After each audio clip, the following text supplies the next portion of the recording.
Fala galera de sistemas, vamos começar mais um Debug Podcast e hoje a gente vai debugar um tema um pouco diferente. A gente vai falar de cinema e para isso a gente chamou aqui dois especialistas em cinema. Professor Alan, muito bem-vindo, professor Alan. Obrigado, seu cara, pelo convite. E o Márcio, da turma de 2021. Mais uma vez, né, mais um podcast aqui com a gente, gostou. E como eu falei, vai ser um assunto assim menos técnico da área, né? Vai ser um assunto mais voltado para o entretenimento, para a gente poder bater bate-papo aqui mais contraído, tá? E a ideia é falar um pouco sobre essa imagem que a TI tem no cinema e também relembrar clássicos aí que a gente já assistiu e discutir um pouco do conceito envolvido ali por trás do enredo desses filmes, tá? Para início aqui, a gente vai começar a falar um pouco dos clássicos, né? Dos clássicos mesmo, voltando ali lá atrás aí na história do cinema. Quais foram os primeiros filmes assim que deram essa característica, essa cara para a TI de maneira geral para o mundo, né? Até acho que mudou muito a nossa concepção do que é a área. Que antes da gente entrar na área, a gente assistiu filmes, né? Assistiu diversos filmes aí. Então, esses filmes ajudaram a criar essa visão, todo esse estereótipo da área, né? E na nossa pesquisa, o primeiro filme que a gente colocou aqui é de 68, 1968, que é 2001, a gente saiu no espaço. Aí eu vou ler a sinopse aqui e a partir da sinopse a gente pode conversar um pouquinho sobre ele, né? 2001, a gente saiu no espaço. A sinopse: uma estrutura imponente preta fornece uma conexão entre o passado e o futuro nesta adaptação enigmática de um conto de ficção científica de Arthur Clarke. Quando o Dr. David Bowman e outros astronautas enviados para uma misteriosa missão, os chips de seus computadores começam a mostrar um comportamento estranho, levando a um tenso confronto entre homem e máquina, que resulta em uma viagem alucinante no espaço e no tempo. O que vocês lembram desse filme assim e como é que vocês interpretaram ele quando vocês assistiram? Assim, o que vocês podem dizer? Bom, eu lembro assim desse filme e o que eu entendo é que mostra como seria assim a convivência homem-máquina, né? E eu acho que nesse filme aí ele acaba mostrando o como pode ser complicado, né? Porque a gente entende hoje, pelo que a gente estuda, que até a própria inteligência computacional hoje, ela tem que ser dado certos limites a ela, né? A gente não pode deixar a máquina tomar as decisões sozinha. A gente acredita que a decisão sempre ainda é do homem. E nesse filme ficou claro, quando certas fronteiras são ultrapassadas, as consequências vêm, né? Então eu acho que esse filme ele aborda bastante essa parte aí, e depois vem outros clássicos, né? Que a gente pode até comentar depois, o próprio Exterminador do Futuro lá na frente, né? Mostra já o que aconteceria quando realmente a máquina depois realmente tenta tomar conta do negócio, né? Mas eu acredito que esse filme já deu um bom aperitivo do que nós temos limites e nós temos que saber respeitar isso aí também. Acho que eu concordo com o professor não disse, porque também mostrava como o ser humano ainda não tinha muito conhecimento com a tecnologia, né? Aquela vivência e as pessoas muito pensavam que a máquina ia dominar o mundo, né? Por causa disso, não tinha muita noção do que ia ter, né? Aí eu acho que quando a gente fazia esses filmes, como o senhor falou, o Exterminador do Futuro, né? Inteligência artificial que toma conta de tudo, acho que é por causa disso muito, que não tinha esses limites, porque o computador começou a fazer conta, já pensava que o computador ia começar a dominar tudo, fazer tudo. Não tinha muito parâmetro, né? A gente estava falando de 68, então era algo pragmático, né? Essa visão pragmática de como a tecnologia poderia se voltar contra o homem, né? E aquilo fazendo, como é que um computador, uma tela faz essas coisas, eu acho que também tinha muito essa visão. Querendo ou não também, não sei se vale a pena, mas o próprio De Volta para o Futuro, né? Mostra também algumas coisas, como seria uma coisa também evoluída, né? Também. Então acho que acaba sendo muito interessante, que o homem realmente, nesse período, como é um filme, né? Não tem limite, né? Você pode fazer o que você quiser, se alguém morrer ali é ficção, né? Mas a gente tem que ver, a gente entende hoje que a inteligência artificial está tomando conta de pontos importantes. Por exemplo, o controle de tráfego aéreo hoje, uma boa parte dele, quem controla é uma parte de inteligência artificial também. Então, já é coisa para a gente pelo menos começar a refletir. Então, esse filme tem aquela cena clássica, né? Do macaco batendo lá com o osso, girando, né? que é um clássico que já foi repetido ali em vários outros filmes, né, como uma referência, né, que mostra como o homem começou ali desde da época dos macacos, né, quando dos ancestrais, ele descobrir ferramentas até chegar num computador que poderia, numa máquina que poderia dominar ele, né, que era fazer o computador ali, aquele monolito preto lá que aparece no filme, né. Sim. Bom, dos clássicos também, a nossa pesquisa aqui pegou o Tron, de 1982. A sinopse é a seguinte: quando o talentoso engenheiro de computação Kevin Flynn descobre que Ed Tillinger, um executivo de sua empresa, está roubando seu projeto, tenta invadir o sistema. No entanto, Flynn é transportado para o mundo digital em um programa antagônico, né? Então, o desenvolvedor do jogo entrou no seu próprio jogo, né? Então, ele tinha um pouco dessa vantagem, que ele conhecia o jogo. E no Tron Legacy é o filho dele, né? O filho dele que acaba entrando dentro do jogo lá que estava num arcade ali separado, né? Eu acho que você não assistiu, né? Não. Não assistiu, Márcio? Eu vi pouca coisa do original, eu já vi aquele de 2010, que é a continuação O legado. do mesmo universo. Isso, né? do Tron uma Legacy. continuação. Eu assisti também só o Tron Legacy, né? Mas ele também vem nessa pegada de o protagonista, ele entra dentro do videogame, né? Ele entra dentro do videogame e corre risco de vida lá dentro, assim, né? Tá dentro de um jogo que ele tem consequências, ele pode morrer, né? Então ele é desafiado pelo boot lá, né? Pelas máquinas. E aí tem toda essa questão da imersão, né? O mundo real se misturando aí com o mundo virtual e essa pegada tecnológica de vestimentas tecnológicas, né? Uma coisa, não sei se cyber já, né?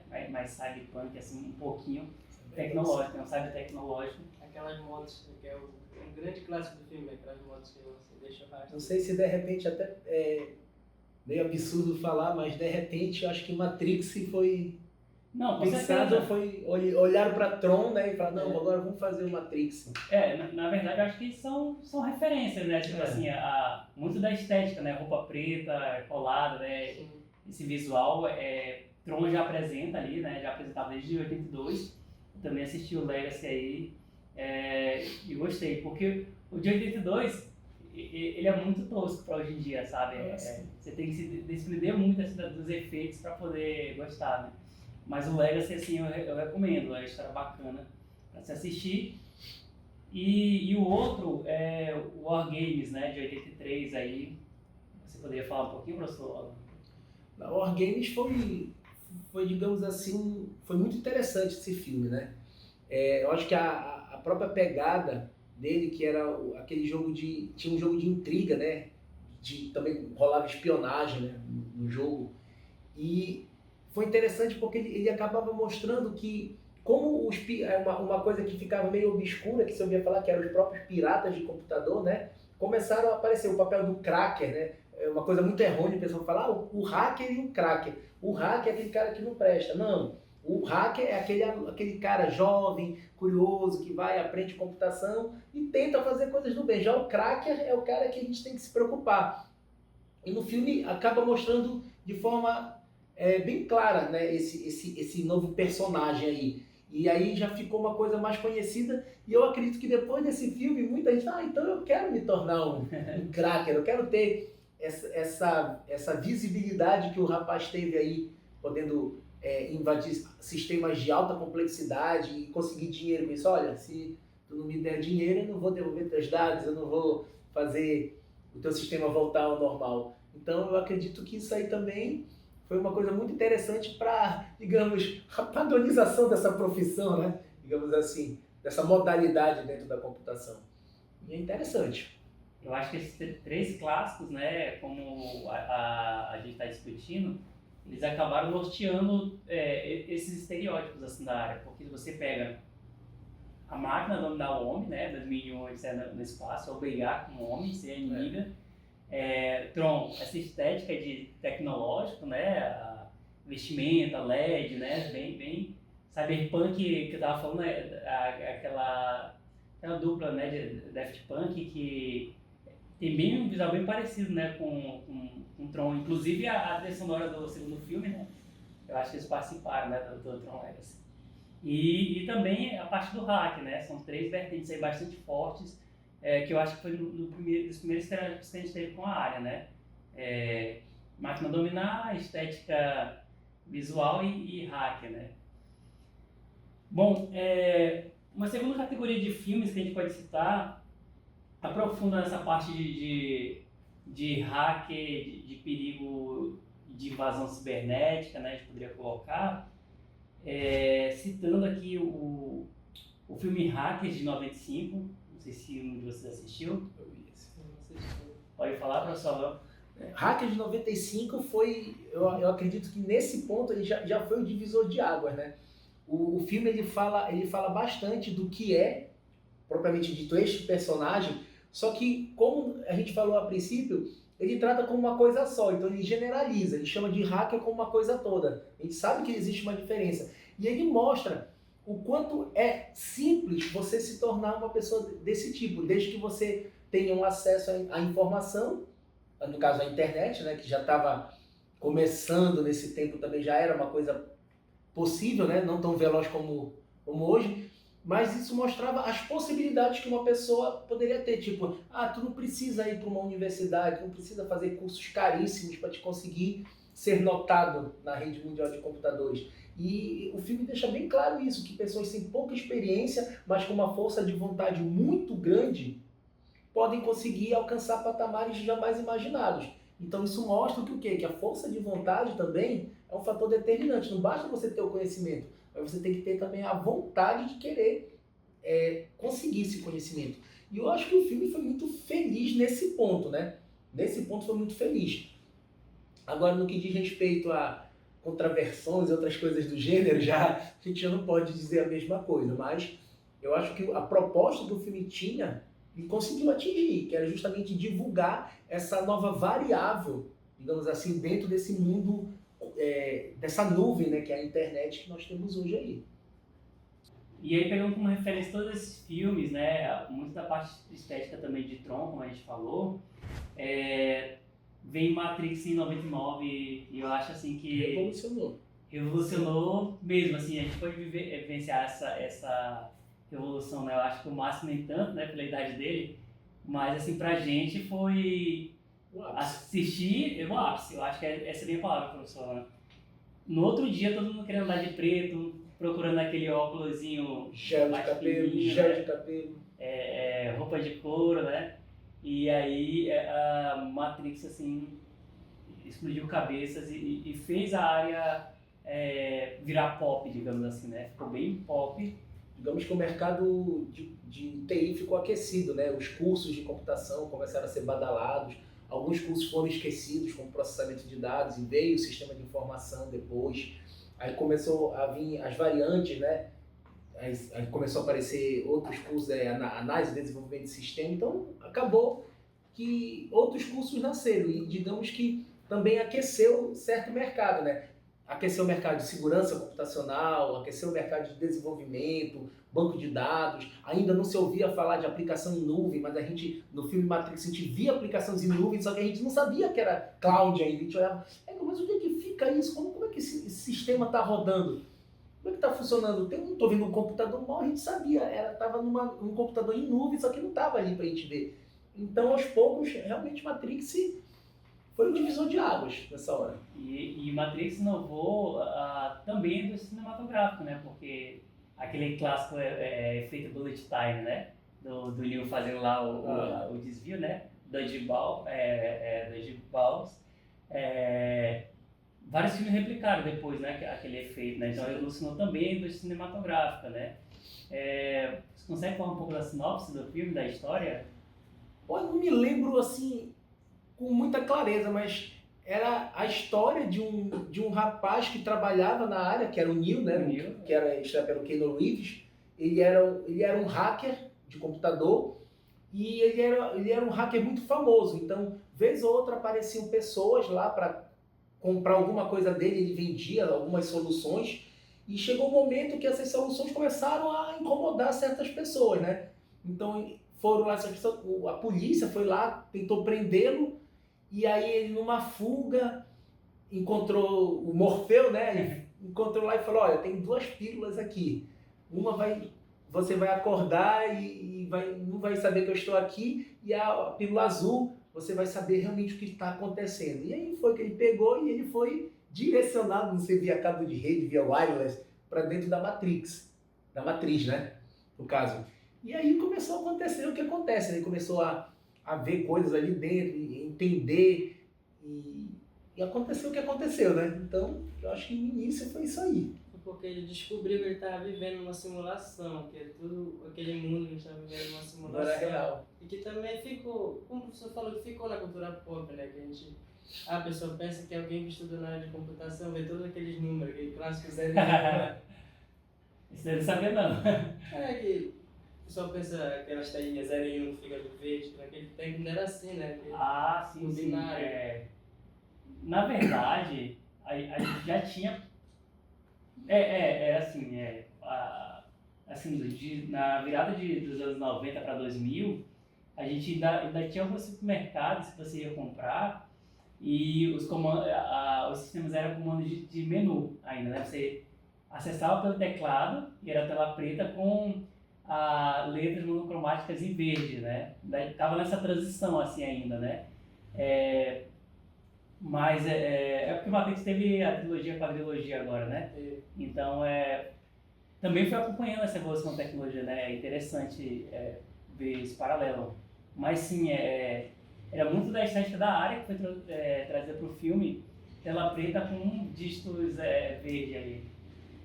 Justamente porque os monitores, né, antigamente era monocromático, né? Não gerava todas as cores, então para economizar ficava ali... E diga-se de passagem, o descanso de tela do Matrix ainda é um dos descansos de tela mais utilizados ultimamente ainda, que a telinha fica preta, né?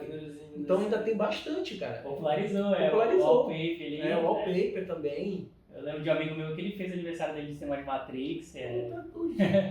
Boa, no servidor. Tá vivo na cultura pop, bem forte ainda. Exatamente. E até hoje em dia tem gente que, esse pessoal de teoria da conspiração acredita que a gente vive numa simulação por causa do Matrix. Assim, claro que nós não somos assim especialistas em filme, mas querendo ou não, a própria escolha do ator também influenciou muito nisso.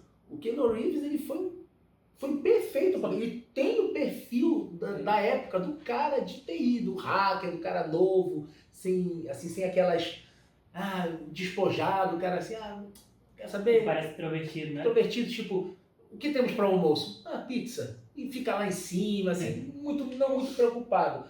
Keanu Reeves, ele foi um cara assim que perfeito. Eu não imaginaria um Matrix sem ele, digamos assim.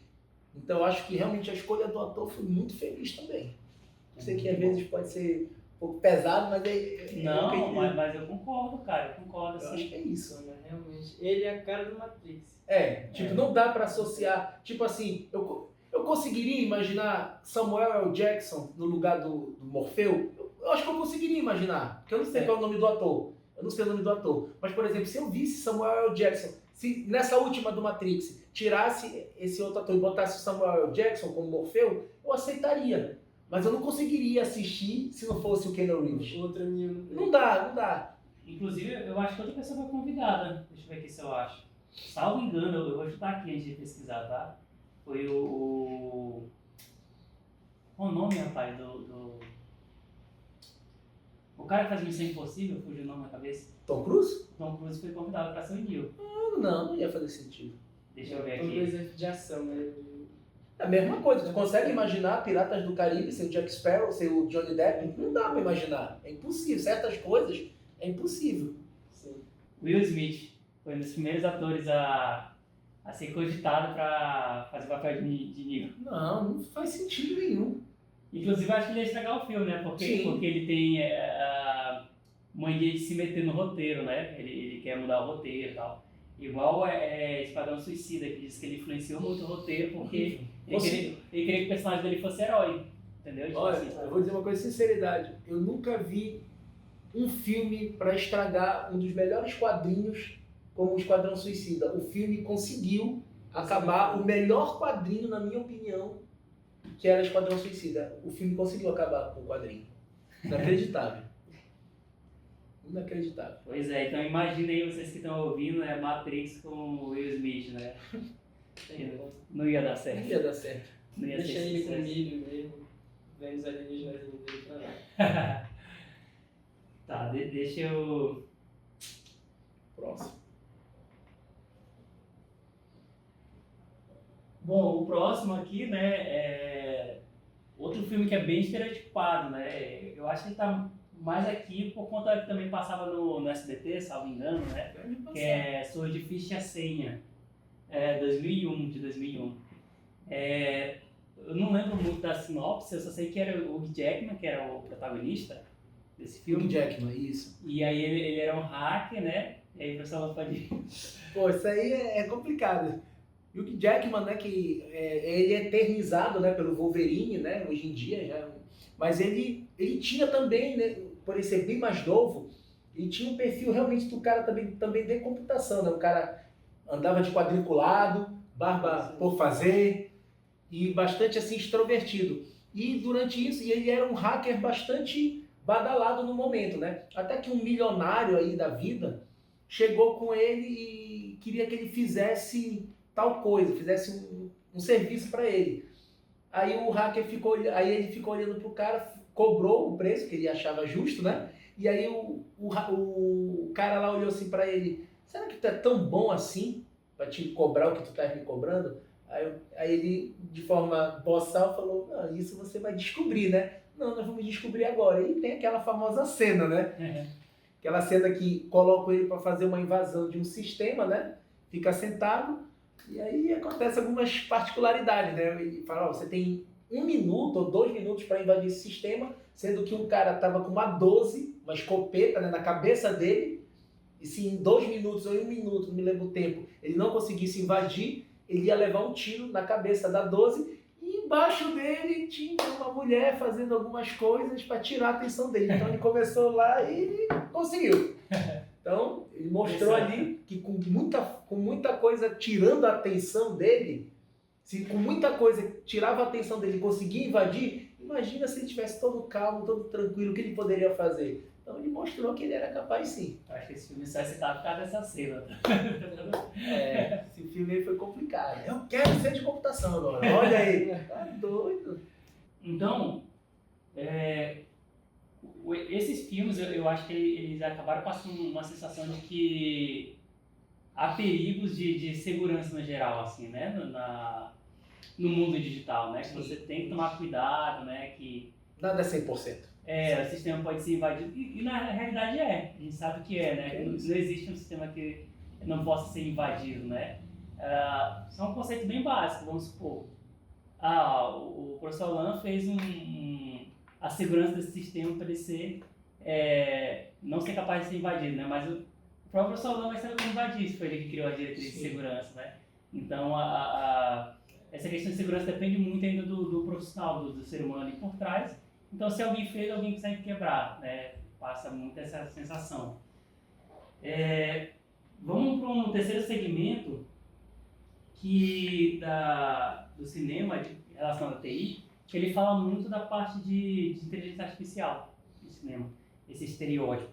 E aí, a primeira menção que a gente tem aqui, eu não assisti, né? Essa aqui está na minha lista de pendências aqui, fortíssima, que é justamente Blade Runner de 82, o clássico, né? Esse eu posso falar, eu assisti.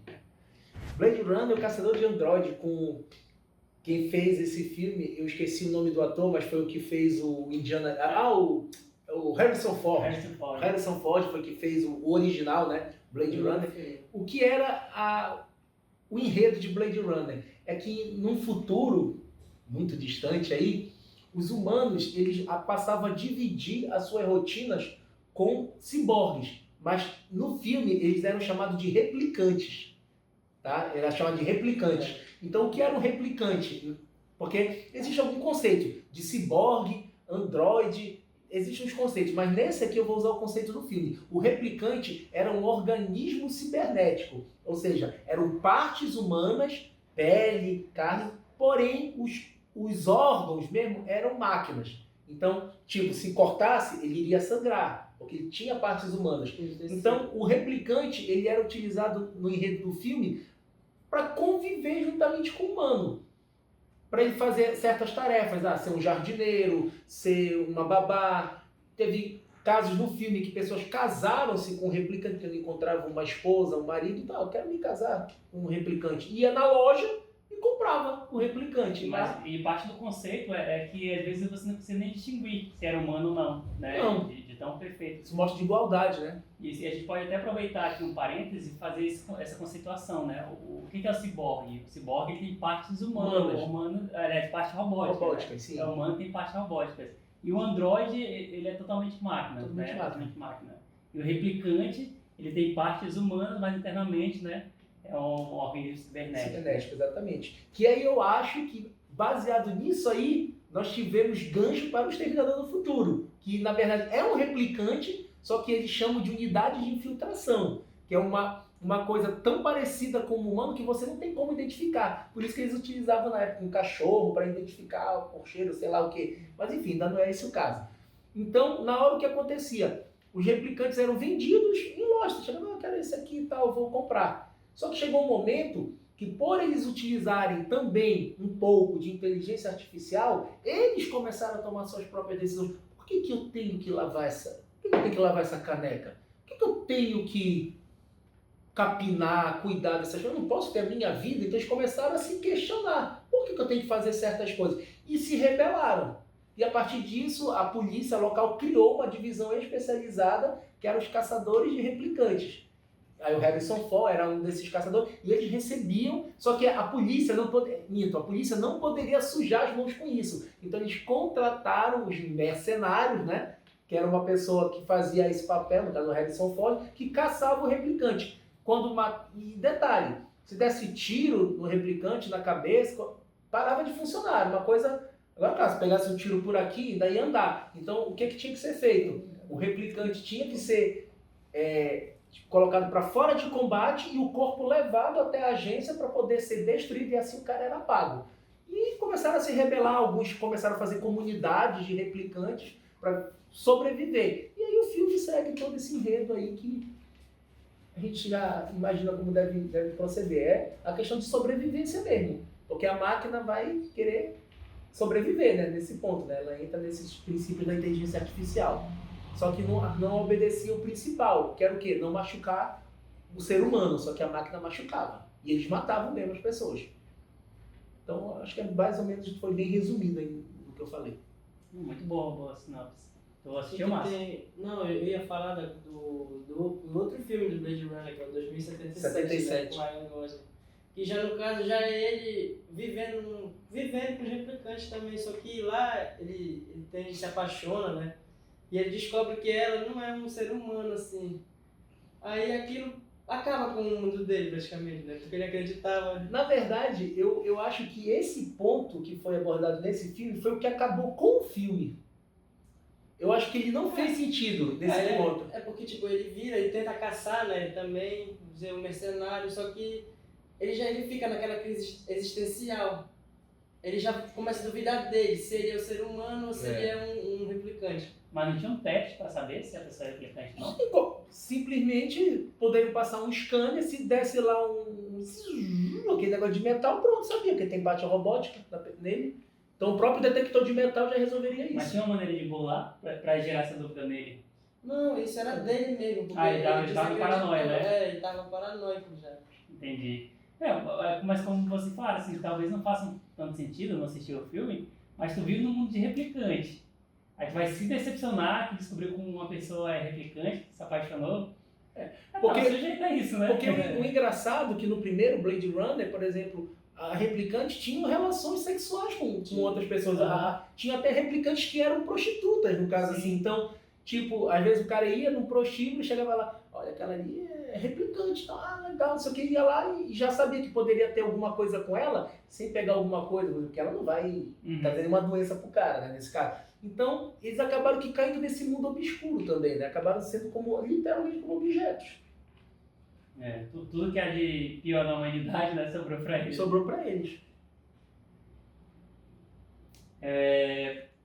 Bom, e em 2001, aliás, acho que a gente pode aproveitar, né, e falar um pouco do Exterminador do Futuro.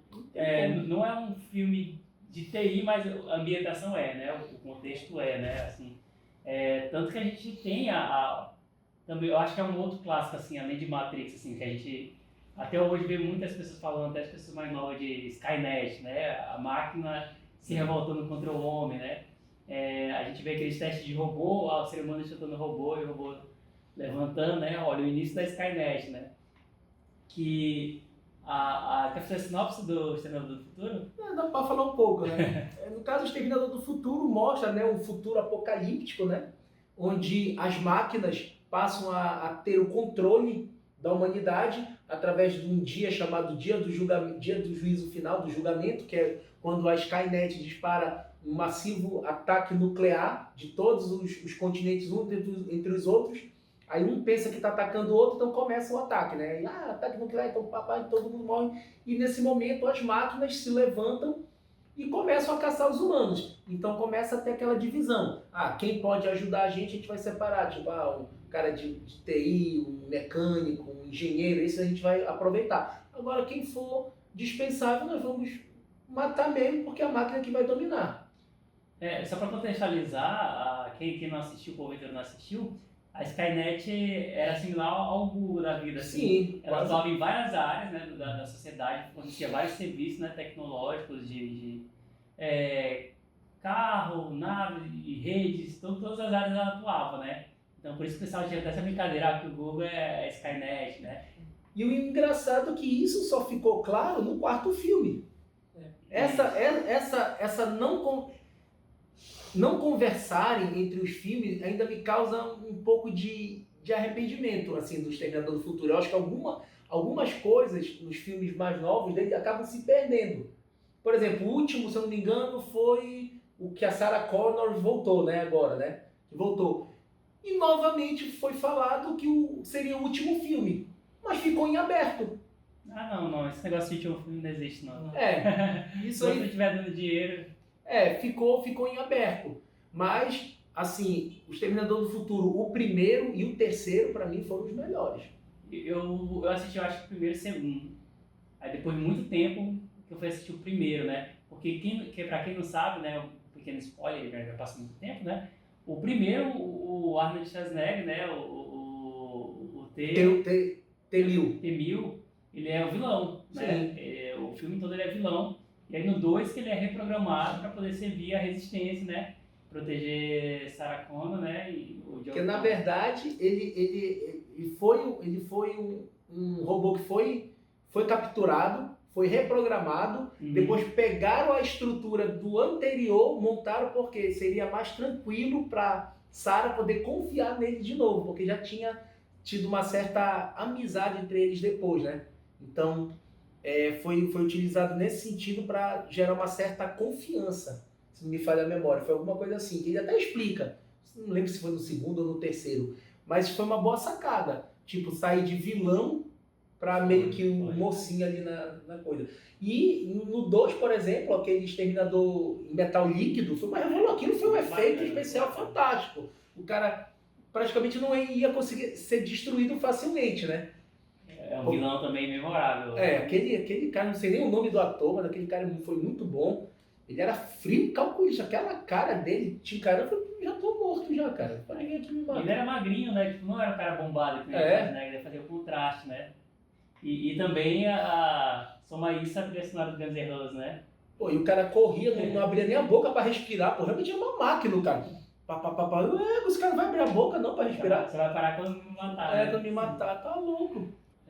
O próximo filme aqui listado é AI, né? Inteligência Artificial. Assistiram, lembra das Eu assisti, eu fui no cinema. Rapaz, esse filme, ele foi, na minha opinião, foi um filme muito técnico, na verdade. Digamos que isso mostra uma coisa que a gente já tem hoje, que é o aprendizado de máquina. Mas já ficou muito claro nesse filme que nesse tempo não se falava de aprendizado de máquina. Não, a gente entendia um pouco de inteligência artificial. Mas nesse filme fica claro o aprendizado de máquina. Tanto é que essas pessoas artificiais que eram feitas utilizando a inteligência artificial, elas estavam ali para substituir certas coisas. Às vezes Ah, eu perdi meu filho, não sei o quê. Aí eles faziam exatamente uma pessoa igual o filho daquela pessoa que perdeu para o quê? Ocupar o lugar. Só que depois, digamos, o algoritmo foi tão perfeito em aprender que a própria máquina já se julgava uma pessoa. Ela queria chorar, ela queria comer, ela tinha medo de morrer. Então, digamos que levou para outro nível. Levou para outro nível. A história, pelo que eu lembro, é uma família que eu acho que perdeu um filho, né? Exatamente. E aí eles compraram uma criancinha lá, o protagonista, para poder justamente suprir esse papel. Só que, não, acho que não vou falar que vai ser spoiler, mas enfim, né? Depois ele é descartado, né? Ele é descartado e é a jornada dele enquanto uma criança abandonada, né? Que para ele é uma criança, né? Sim. E aí ele passa uma jornada de se encontrar com outros robôs também, né? Inteligência artificial. E aí pega até um pouco daquela sinopse de Blade Runner, de ele encontra um cara que é gigolô, um robô que é gigolô, né? Encontra outros robôs ali que vão ajudar ele a encarar essa realidade, né? De, olha, não, você é um robô, você é descartável, né? Mas até o fim, ele continua acreditando, né? De que ele é uma criança e tem muito paralelo com Pinóquio, né? Eu quero virar uma criança de verdade, eu sou uma criança de verdade.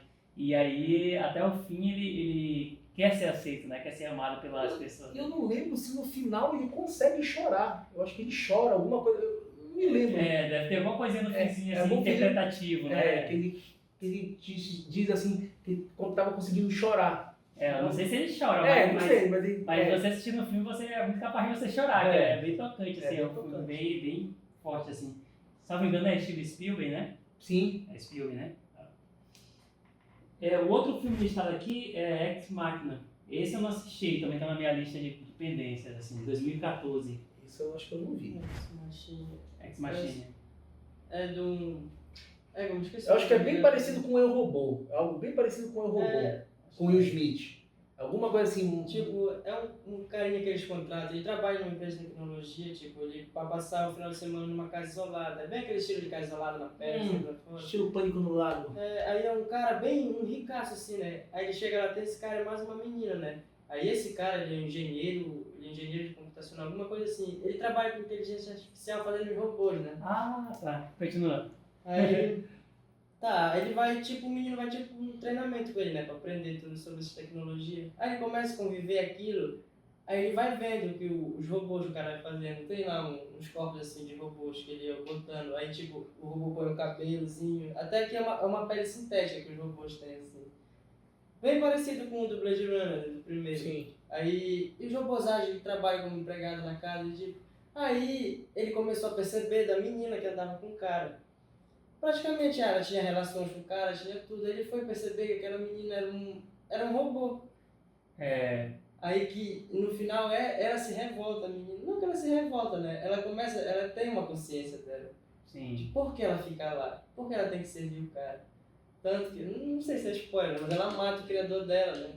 E prende o menino na casa, né? Deixa ele só ele lá e vai embora. Aí ela começa a viver no mundo. Esse filme tem muito da pegada do teste de Turing, né? Pra ver se você provar que a máquina não é máquina, né? Ele passa por essa jornada de tentar descobrir que ela é uma máquina, né? É tão perfeita, né? O comportamento dela que ele não consegue distinguir no primeiro momento. Tipo, ele fica olhando pra ela já acha que ele tem alguma coisa com ela, só que não. E tem até uma cena dele, que esse menino, ele entra no banheiro, ele começa a se olhar no espelho, se pegar assim, e ele já começa a duvidar dele mesmo, do que ele é. Aí tem a cena, ele pega uma gilete, ele faz assim, ele abre assim, ele começa a abrir, pegar e vê o sangue, a carne, ele vê aquilo nele, né? Ele se acalma mais, ele vê que ele não é um robô. Uma guerra psicológica, né? Isso dá pra pegar também, acho que, o próprio Robocop também, né? Mas tipo, que, o cara pegou um acidente, né? Botaram ele num... O Robocop eu acho que ele entra naquela categoria do ciborgue. Não, porque eu acho que o que trouxe mais foi aquele Robocop de 2010, eu acho que o José de Padilha, né, que ele fez. Padilha foi. Que ele era um cara normal, né? Aí, tipo, ele começa a tentar voltar a ser humano, só que ele não consegue, né? Porque ele tem muitas partes de robô nele, ele já duvida dele mesmo. Mas no filme deixa claro que não interessa se ele tá com parte robótica, mas a consciência dele é de um ser humano. Então, isso tem que mostrar que a consciência tem que ser dominante. Que ele tenta matar o criador, só que ele Sim, não consegue, não consegue, levantar o braço. Tem a diretriz, né? Tem as diretrizes. Mas parece que ele levanta, né? E consegue dar o tiro. O sistema dele... Aí bugou. Acho que a gente pode falar também do Eu, Robô, né? Eu Robô. E entrar também nessa seara. Eu Robô com Will Smith, né? Isso. Aquilo ali, na verdade, basicamente foi um Eu Machine, só que em escala global, né? Que era uma empresa que desenvolvia vários robôs e vendia a varejo, né? E chegou um momento que deu um bug lá na rede, os robôs começaram a se revoltar. Só que tinha um que parece que não surtou e acabou ajudando o Will Smith a resolver os problemas, né? Tem uma cena deles conversando. Né? Ele faz o Smith duvidar dele mesmo. Dele mesmo. E também eles exploram um pouco do preconceito, né? Contra robô, né? Sim. Tipo assim, eles se revoltaram novamente, né? Muito em função do comportamento do ser humano em relação a eles, né? Tem essa questão. Só porque nessa pegada do Ex Machina, né? De duvidar da própria, tem um anime, Cyberpunk. Sim. Um cenário, né? Que, tipo, ele começa... Tá tentando uma história, mas, tipo, o principal... Ele é um humano normal, né? Um garoto. Aí, tipo, ele começa a viver, ele cai no submundo, porque lá quem é muito rico tem acesso à tecnologia, tudo, né? Melhores planos de saúde, tudo, né? Quem não tem até uma cena que acho que a mãe dele sofre um acidente, né? Aí vem a ambulância socorrer ela, eles perguntam se ela tem algum plano, né? Alguma assinatura. Ele fala que não tem nada. Eles deixam ela, vão embora e vão salvar outros que têm assinatura. Aí sempre fica essa diferença, né? Quem é rico tem acesso à tecnologia. Aí ele começa a cair nesse subúrbio, pegar algumas peças, colocar nele mesmo, assim, né? O cara começa a fazer uma cirurgia, ele vai botando parte robótica nele, ele já vai perdendo a consciência dele. De que ele é um cara, não, porque ele já tá com tanta parte robótica nele, a cyberpsicose, que eles põem um termo lá pra isso. E a discussão que é sempre levantada quando a gente vai tratar de máquinas e tecnologia no geral, né? Por exemplo, o pessoal fala muito agora de chat GPT de substituir profissão. Então imagina, se você tem um advento de robôs substituindo funções humanas, vão ter menos humanos empregados, ou seja, vai ter mais desemprego, vai ter pessoas mais pobres, né? E os ricos cada vez mais ricos porque estão usando robô ali nas suas atividades. E aí é uma das dualidades, né? Tipo assim, eu não me importo com o ser humano porque tem robôs que podem substituir eles, né? Em função do trabalho, né? Então o dinheiro acaba fazendo com que nesse cenário, né? Quem é pobre continua mais pobre, né? Porque não tem condição de comprar um robô. Desigualdade social, né? Aumenta, exatamente. Acho que tem também Elysium, que trata essa temática. Elysium com Wagner Moura. Aquilo foi muito bom. Aquilo mostra que se tu não tivesse dinheiro, tu não tinha uma máquina, aquela máquina que fazia cirurgia, câncer, tudinho. Então, ele invadiu o Elysium para poder pegar essa máquina, ou ele entrar na máquina para poder se curar.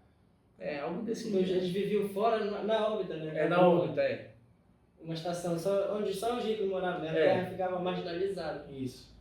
Era o lixão, né? O lixão até. Alguma coisa assim. Isso daí eu assisti também. Muito bom isso. E mais uma aqui da lista de 2013 Her, né? Ela, né? Com a Scarlett Johansson. Ela fazia a voz de uma inteligência artificial, né? Até com Coringa, né? O filme, o Joaquin Phoenix, né? Ele é protagonista, que acabou de terminar um relacionamento longo, né? Ele até casar lá com a mulher. E aí ele fica meio depressivo. E ele compra essa inteligência artificial, essa Alexa aí, e começa a conversar com ela. Só que ela é altamente customizável, né? Ela vai se adequando a ele. Então, meio que ela percebe que ele está carente, né? Ela começa a preencher esse espaço, ela começa a ser essa companhia dele. E ele começa a não querer nem mais sair com os amigos, né? Viver a vida real para poder estar interagindo com ela, né? E aí começa a fazer várias coisas com ela. E a voz da inteligência artificial é Scarlett Johansson, né, no filme. E o restante é spoiler, não é um filme tão velho assim, de 2013, né, 10 anos, né? Mas é um filme interessante, porque também ele trata essa questão da inteligência artificial e da capacidade de aprendizado dela, né? Ela vai aprendendo e ela passa de uma inteligência artificial que estava disponível ali para ele, para suprir as carências dele, para poder não se impor limites, né? Ela começa a interagir, um pequeno spoiler, né, com outras pessoas também ao mesmo tempo. Afinal, a máquina não tem essa limitação. Eu estou aqui conversando com vocês, eu não posso estar conversando com outra pessoa aqui no telefone. Já o computador não. Ele entra na rede, ele consegue fazer multiprocessamento, várias interações. E é isso que ela começa a fazer. Né? Ele começa a ser traído, né? Ele achou que ela era só dele, mas na verdade ela já tinha milhares de usuários ali. Ela faz uma traição através da multiplexação. Pipeline de traição. Meu Deus do céu. Que coisa, hein? E aí, enfim, né? Assistam, o filme é muito bom. É um filme muito legal, assim, pra ter essa reflexão, né? E tem uma pegada meio vintage, né? Meio retrô, assim, a película do filme. Bom, essa sessão rendeu, né? Acho que a sessão rendeu bastante discussão aqui, essa da inteligência artificial. A próxima, acho que correlata aqui, né? É realidade virtual aumentada no cinema. Basicamente, Play On, né? Que eu acho que tu assistiu, não? Sim, assisti. Também? Jogador número 1, assisti. Poderia falar um pouco da sinopse aí de como foi o filme? Na verdade, tinha dois mundos, né? O mundo real e esse mundo do jogador número 1, onde esse mundo você poderia ser uma pessoa importante. Por exemplo, o personagem aí do jogador número 1, ele era um cara assim bem respeitado dentro do jogo, e eles iam atrás de reconhecimento, ou seja, eles queriam ser no mundo virtual o que eles não eram de reconhecimento no mundo, no mundo real. Ele era conhecido no mundo virtual, mas no mundo real ele era um Zé Ninguém. Eles viviam num mundo pós-apocalíptico, né? Isso. Também terra lixão, né? Um Mad Max, só que um pouco mais futurista. Pronto. Exatamente, né? Mad Max futurista. E aí tinha o cara que criou a Matrix desse mundo aí, né? O jogo. Ele deixou um prêmio para quem descobrisse um easter egg, né? Que iria herdar a empresa que gerencia tudo isso. Não era nem um easter egg, é quem ganhasse a corrida, né? Corrida, né? Quem ganhasse a corrida ali. Exatamente. Ia ficar rico, né? Ia ganhar parte das ações, eu acho. Ia tomar conta da empresa, ia mudar totalmente a vida, porque ia ser o dono da empresa que gerencia todo esse mundo virtual que ganha dinheiro com isso. Então ele ia ser o presidente dessa empresa. Então eles ficam nessa tabelinha de entra no mundo virtual para jogar, faz amigos, aí encontra esse amigo no mundo real, fica real virtual. Exatamente, é isso que acontece. É quase um Sword Art Online, né? No caso, o cara entra pra jogar, só que o Sword Art Online é outra história, mas tipo essa temática, né? Do cara tá no jogo, lá no jogo ele é alguém. Ele tem todo um ranking, coisa lá, ele tem poder, tudo isso. É verdade. Me lembrei do episódio dos Simpsons, né? Que o Bart joga online, a mãe dele começa a jogar online. E aí ela lá, mas quem é esse bárbaro que tá matando todo mundo no jogo? Depois ela descobre que é o Bart. Aí eles começam a conflitar o mundo real por causa do jogo lá, né? Deixa eu ver aqui. E o outro a gente já falou, né? Que é a Matrix, essa questão de realidade aumentada, né? Que você vive no mundo real, mas tem simulação. Aí você fica nessa, qual é o mais importante, real ou virtual? Se eu pudesse escolher, né? Se eu pudesse escolher não ter que passar fome, não ter que passar por várias situações na minha vida, mas viver na simulação, né? Qual você escolheria, né? Em Matrix, as máquinas sempre colocam esse dilema, né? Por que você quer ter que acordar todo dia para trabalhar? Por que você quer ter decepções na vida se você pode viver uma vida perfeita, né? Simulada, né? Não importa se é simulada, você não vai passar por dificuldades na vida como o ser humano passa, né? A máquina sempre apresenta essa solução, né, para o ser humano, e aí coloca esse dilema, essa pergunta, qual eu ia escolher, né, se eu tivesse essa opção, né? Que acaba sendo a primeira proposta do Matrix, né? Você vai usar a pílula vermelha ou azul? Aí, claro que toda a tua escolha tem uma consequência, né? Exatamente. Eu não sei se é Matrix ou Animatrix, que tem inclusive histórias que a pessoa sai da Matrix e ela, não, eu quero voltar, e ela volta. Animatrix, né? Assista Animatrix, é muito bom. Eu assisti recentemente com a minha esposa, todos os Animatrix, é perturbador. É perturbador. Mas é muito bom. Animatrix. Bom, então vamos para a última categoria, digamos assim, são filmes baseados em fatos reais, são filmes da área, né? E aí a gente tem aqui Piratas do Vale do Silício. Piratas do Vale do Silício, ele retrata em paralelo a história do Steve Jobs com o Bill Gates, de como eles saíram de estudantes ali para poder se tornarem CEO das grandes maiores empresas, né, da área, assim, né, Microsoft e Apple, né.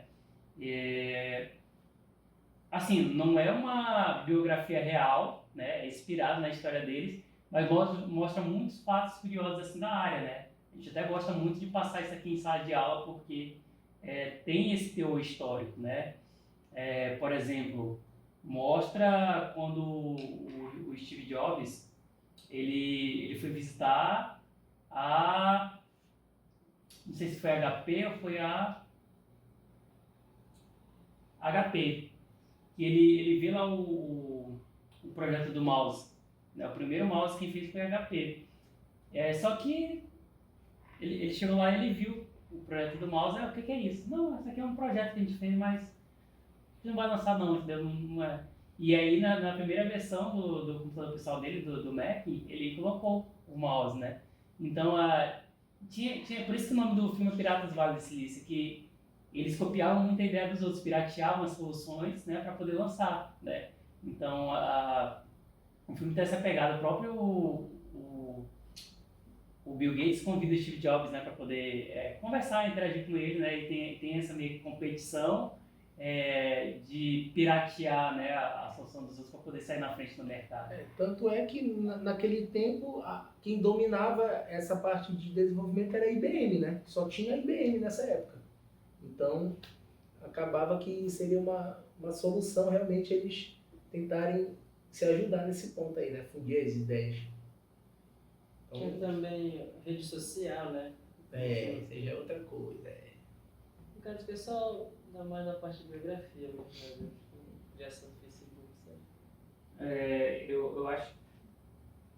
Foi a Xerox, tá? Só corrigindo. Quem fez o mouse foi a Xerox, e aí o Steve Jobs justamente ele copiou a ideia, né, pro computador dele, né? E aí também tem um adendo aí, né, que as pessoas gostam de fazer na área, né? Que o Steve Jobs ele é o gênio do marketing, do merchan, de vender o produto, né? O Wozniak é o gênio da computação, ele que criou o computador mesmo, assim, a parte do hardware, a parte do software, né? Era a dupla ali, né, que fazia a tabelinha, né?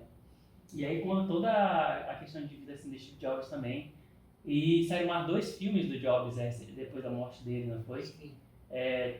Teve um que eu não lembro qual foi o ator, o outro foi com o Winston Churchill. Isso.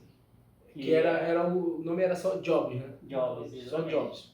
Você assistiu esse também? Esse eu vi.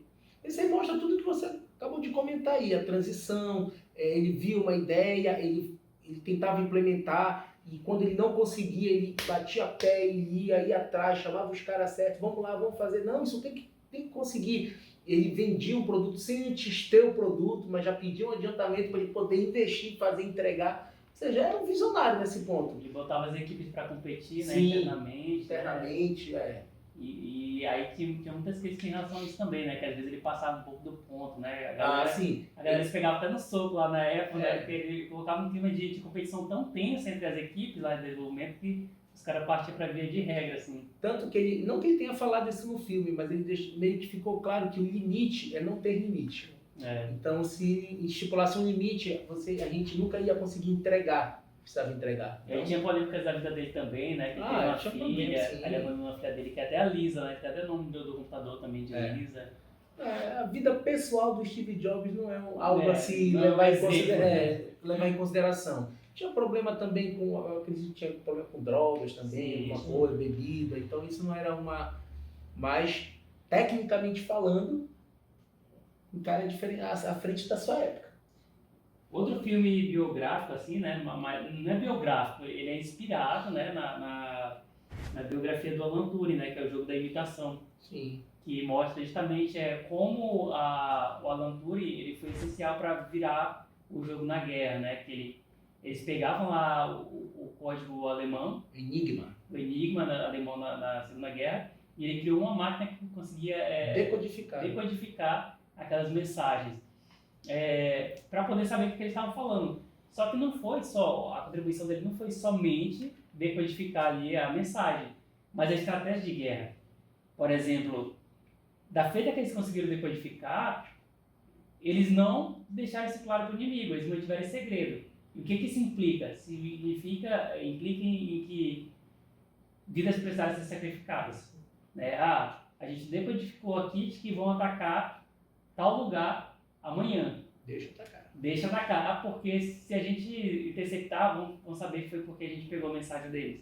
Então teve essa estratégia por trás ali para poder juntar com decodificação para poder ser efetivo, né? Essa vantagem competitiva dos aliados, né, em relação ao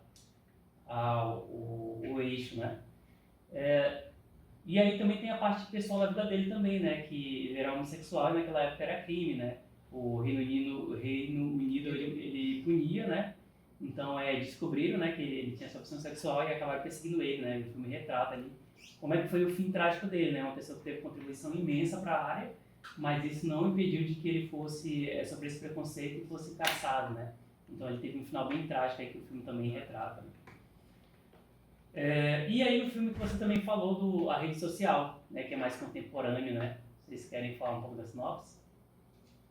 Eu acho que é só mesmo porque conta mais da vida do Mark, né? Desde dos dois amigos dele, né? Como foi toda a criação do Facebook, né? E também da parte, acho que mais da parte da justiça, né? Que eles brigaram.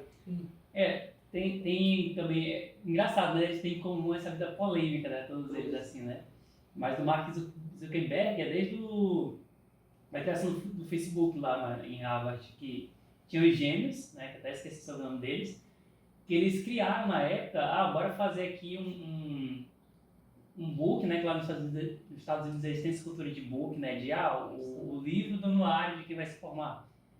Aí eles fizeram assim, bora colocar aqui o perfil de todo mundo para voltar quem é a pessoa mais popular, né? Tinha algumas características de rede social, de listar as pessoas, colocar foto, de fazer ranqueamento, comentários, fazer rede de amizades. E ele contratou, né, fez a parceria com o Mark Zuckerberg para poder desenvolver a parte tecnológica. Mas a ideia foi dos gêmeos, né? E até que ele pegou o projeto para ele. Não, esse projeto aqui é bacana, vai ser meu, né? E a versão 0 do Facebook foi justamente em Harvard lá para os alunos. E teve a questão da parceria também com o brasileiro, né? Que ele tirou ele da sociedade, né? Sem ele perceber, quando ele viu, ele já estava fora da sociedade ali do Facebook, né? Então tem essas polêmicas também ali na história do Facebook, com a vida pessoal do Mark Zuckerberg, né? Até o slogan do filme, né? Você não consegue fazer 1 milhão de amigos, né? Que era o número de usuários na época do Facebook, né? E fazer muitos inimigos, né? É o chamado do filme. Bom, deixa eu ver aqui. E para completar, tem uma categoria aqui que o professor Alan vai colocar, né? Que é os besteróis, né? Assim, eu acho que é mais a questão também dos estereótipos que a área ela também gerou no cinema, né? Que é aquele nerd introvertido, né? Ou aquele nerd psicopata, né? Tem essa questão de estereótipo também. E teve o filme, né? Comédia ali Os Estagiários do Google. Né? Esse filme aí foi fantástico, cara. Ele mostra dois caras, né, que já são maduros, né, mais de 40 anos, com certeza, que ficam desempregados. Vendedor de colchão. Um vendedor de colchão. E aí eles ficam sem emprego. E eles veem que o Google está contratando. E falam, a gente trabalhar, eu sei usar computador, você sabe? Então vamos entrar lá. E eles se inscrevem na seleção e eles vão. E eles começam a participar de toda a dinâmica, eles veem que não é nada daquilo que eles estão pensando, que tecnologia é um buraco mais embaixo. Depois ele, mas eu só sei ligar o computador, eu tenho que fazer tudo isso? Tem. Então eles começam a conhecer os ambientes de trabalho e dizem, mas que legal, tem refrigerante. Quanto é que custa o refrigerante? Não custa nada, você está trabalhando aqui, tudo é de graça. Eu posso comer esse bolo? Pode, tudo de graça. E isso mostra realmente como é o ambiente de trabalho no Google. Você não precisa entrar de sapato, você pode pegar uma pantufa, entrar. Então, mostra todo aquele ambiente. Depois é dado uma missão para eles fazerem. E a equipe que ganhar aquela equipe vai ser a contratada pelo Google naquele momento. Então eles veem que eles conseguem incentivar um cara que é um bom programador, um analista excelente, mas eles não têm o que empatia, não sabem conversar. E eles, por serem bem extrovertidos, vendedores, eles acabam fazendo com que eles consigam conversar entre eles. Começam a fazer aquilo que eu sempre falo em sala de aula. Você não desenvolve um software sozinho, você tem que ter trabalho em equipe. E ele faz com que aquela equipe que tem valores individuais fantásticos, começa o quê? A trabalhar junto. E no final eles ganham e são contratados. Então eu acho que essa que é a ideia, que qualquer peça dentro de um time de TI pode se adequar, desde que você explore as suas qualidades. Então as qualidades dele eram o quê? Tentar unir a equipe. E isso eu acho que o filme transmitiu muito bem. É interessante isso, porque eu fiz atualmente uma certificação online do Google, né, de gerência de projeto. E quem faz na certificação tem muito relato de engenheiro de projetos, né, de gerente de projeto lá do Google. Aí, adivinha de onde essas pessoas vêm, né, algumas delas. Tem uma das gerentes do Google que ela era a atendente de bar. Por quê? Todos os dias lidando com várias pessoas, atendendo as pessoas, atendia bem. Aí o cara do Google foi lá no bar, você atende muito bem, você daria um excelente gerente. Você sabe lidar com as pessoas, você sabe mediar conflito quando os bêbados começam a brigar, você trata bem as pessoas, você ouve as pessoas, você para para ouvir as pessoas. Vocês têm todas as qualidades, têm todas as soft skills, empatia, motivar as pessoas, resolver problemas, para poder gerenciar uma equipe do Google. E ela tá lá há anos trabalhando no Google. Era uma atendente de bar, lá nos Estados Unidos, né? E tem várias outras profissões lá também, né?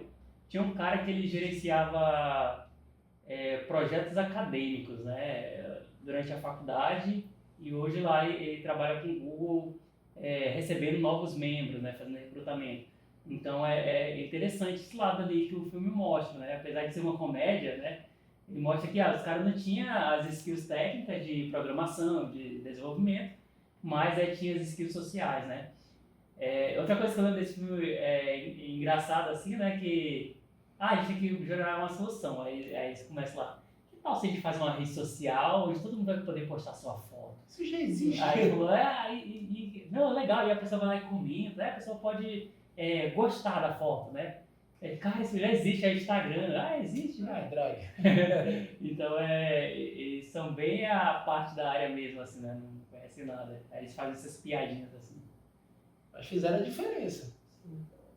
A habilidade não tecnológica deles acabou sendo a diferença para eles vencerem e foram contratados. Acho que a gente pode abrir aqui também para algumas séries, né? Big Bang Theory. Big Theory.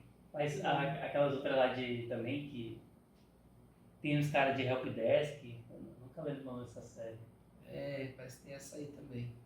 Esqueci o nome. E tem também do Eu Robô, tem uma série do robô, Mr. Robot. Parece que tem essa, mas não assisti. Série, realmente eu não assisto. Não, então a gente deixa aqui no... melhor ficar no filme mais Mas tem um outro filme que a gente possa citar, de comédia, assim, que envolva a área? Mas American Pie tentou, né, por alguns 10 minutos, mas depois... Eu acho que não tem assim, uma coisa mais relevante. Comédia eu não vejo assim. Nem sério. Os estagiários se adequam bastante. Não, eu gostei dos estagiários. A gente tem várias, mas acho que nem entra não. Mas várias citações desses filmes, né? Tipo, como a gente falou, Matrix é um clássico, que a galera começa a replicar algumas cenas, algumas coisas, Terminador do Futuro, né? Tudo isso vai sendo citado assim no cinema, né? Mas acho que a gente fecha nossa lista por aqui. Vocês querem falar mais uma coisa? Não esquecer de algum filme? Acho que Pixel, né? A gente esqueceu de falar, né? Pixel. Sim, Pixel que tem o Pac-Man, né? Pô, aquele ali foi muito bom, cara. Eu não assisti, podem falar. Muito bom. Pixel foi um negócio, foi um filme muito interessante, onde os programas alguns jogos de computadores do saudoso Atari, Phantom System, os alienígenas vêm e se transformam nesses jogos para tentar fazer com que os humanos tenham um jeito, né? Que estava dizendo que a humanidade já ia se destruir, então vocês têm que mostrar o seu valor. Se não mostrar, eu vou destruir tudo. Aí vinha em forma do Pac-Man, aí reuniram aquele pessoal das antigas, os nerds que jogavam Donkey Kong, Pac-Man, Mario Bros. E botaram eles para competir ali e zerar os jogos, porque a juventude agora não sabe jogar um River Raid, um Centopeia, não sabe. E os nerds lá sabiam, então ficou bem bacana o filme falando sobre isso. Eu achei muito legal o Pixel, foi uma coisa interessante. Usaram de tecnologia para ser os fantasmas, para pegar o Pac-Man, até fizeram propaganda do Coupé, né? Pegar aqueles carros Coupé, botaram um gerador de sinal ali para gerar o campo elétrico do fantasma, enquanto eles iam perseguir o Pac-Man para pegar. Só que às vezes, né, o Pac-Man pegava a pastilha de energia e anulava o poder dos fantasmas, e aí o Pac-Man ia tentar comer os carros com as pessoas dentro. Então, era muito legal, gostei. Assisti no cinema, eu super indico. Pixel, muito bom. Muito bom, então. Eu acho que tinha mais naquela parte voltando naquela parte da Terra distópica, né? Que a tecnologia, acho que o óleo, né? Que os seres humanos, eles foram, né? Estão morando em outro lugar já, só que eles têm tanto acesso, a tecnologia ajuda tanto eles, tem robô para tudo, que eles nem levantam das cadeiras dele, né? Tem tudo, aí o óleo fica na terra, que a única função dele é limpar, né? Pegar o lixo e compactar. Aí nisso ele vai criando uma consciênciazinha dele. Aí ele começa a viver na terra, ele acha uma plantazinha, né? Aí ele não sabe o que é aquilo, porque não está no sistema dele, só tá lixo, não tem a planta. Aí que aí vai lá onde estão os humanos, né? Traz os humanos de volta para a terra. Ele guarda a planta porque ele é um colecionador, né? Ele gosta de encontrar as coisas, né? E guardar, assim, né? É a robozinha que tá com ele, que ela vê a planta, né? Ela se lembra, né? Não, a diretriz dela é encontrar a planta. Aí ela acha com ele, né? Isso. Só que ele se apaixona por ela, uma coisa assim, né? Ele se apaixona por ela e é isso. Não é? Aí quando ele volta pra terra, acontece alguma coisa com ele, que ele reinicia, ele volta de novo com aquela função dele de limpar e esquece. Isso. Porque troca as peças dele, né? Ele é quebrado ali uma parte e troca as Aí peças os dele. humanos voltam pra terra, né? Eles aprendem a andar de novo, a plantar. Ainda até pergunta se dá pra plantar pizza, né? Já mostra essa terra distópica, né? De caso ser quase um Elise, né? Que os seres humanos foram para outro lugar. Bastante. É isso, pessoal. Então a gente vai fechando aqui mais um podcast, né? Agora foi mais contraído, foi um bate-papo legal assim, pra gente conversar sobre filmes, trocar umas ideias. E a gente se encontra no próximo podcast. A galera pode se despedir aí, dar tchau. Obrigado aí, professor Carlos, pelo convite. Foi muito bacana essa conversa. Espero receber outros convites para outros podcasts nesse nível e também níveis mais diferenciados e especializados aí. Obrigado. Bora fazer um de jogos clássicos. Pô, interessante, bora fazer. Obrigado de novo pelo convite, por estar aí. E tô sempre contribuindo aqui. Que assunto que Precisa da carga horária. Você gostou? Eu gosto de conversar bacana, trocar essas ideias. Cada um tem uma visão para contribuir, né, com o que a gente assistiu lá. Então é isso, galera. Tchau, tchau.